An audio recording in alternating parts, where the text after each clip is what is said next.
How would you react to an injury that leaves you paralyzed from the neck down? You'll have a chance to compare your reaction to a man that lives it every day when Small and Simple Things returns. In celebration of their 25th wedding anniversary, Jack Rushton, his wife Joanne, and 3 of their children were staying at a beach house in Laguna Beach. An avid athlete, Jack and his son went into the water to catch one last wave. My son and I caught it at the same time, and it was a great ride. But he pulled out, before it got too shallow. And I was having such a good ride that I thought I would take it into shore. And the best that any of us can figure is that I hit my forehead on a submerged rock. And the instant I hit, I knew that I was paralyzed. I tried to swim, but I couldn't move my arms or legs, and there was just green swirling seawater all around, and then I just blacked out.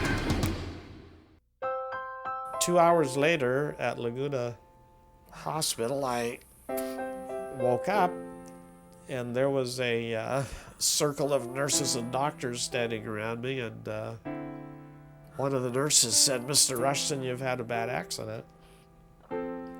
If you can understand what I'm saying, blink your eyes."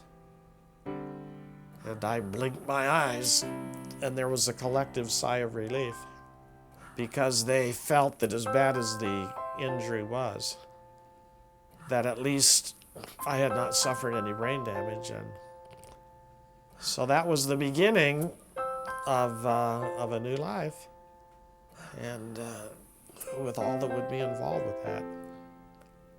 Anything Jack does, his wife Joanne does also.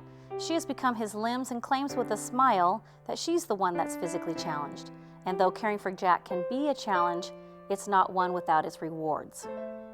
Jack is very easy to care for nature-wise. He's always extremely appreciative and kind and courteous and not complaining. And so that makes my job as a caregiver much easier. She is absolutely the world-class caregiver to a quadriplegic that there could be. Of all the things Jack lost that day, the one thing he kept and is most grateful for is his family. Always surrounded by family, Jack's life is enriched by their love. On a day-to-day basis, I know that it was my faith. I know that it was my family.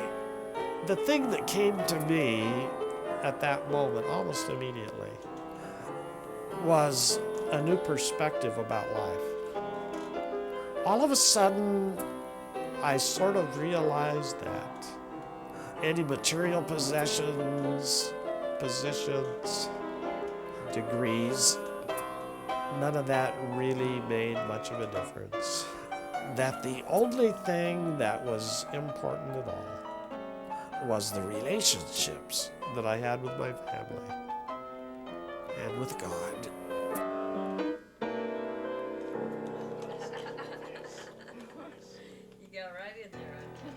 With the aid of voice recognition software and the internet, Jack stays in touch with family and friends.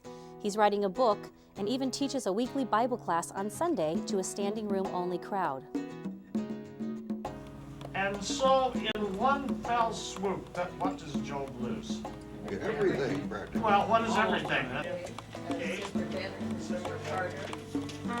I'm sorry, but the thing that sticks out with me for Job is that every time I think I have it bad, I remember Job. Very good, Sister. And while the insights and humor are his, Joanne is by his side and ready with anything Jack needs. For the rest of the story, let's go to Job chapter 2. It would be so easy to blame God or to withdraw from the world, becoming bitter and angry, but Jack has chosen another point of view. I don't want to give the impression that the adjustment has been easy. In the beginning, I could not conceive of how I was going to live a life without being able to move my body, without even being able to breathe on my own. So the adjustment was enormous. My faith never wavered, but that didn't mean that I didn't have depressions. I think for the first time in my life, I was pushed to the limit.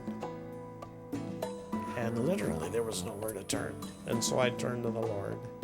And to this day, I feel a spontaneity of joy. I feel a sense of well-being that I just never thought I would ever feel again. Never did I ever ask the question why.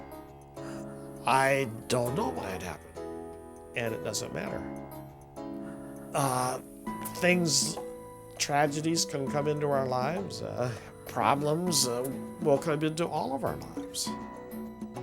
It's part of just being here upon this earth. And some people think that religion or having faith in God will protect you from bad things.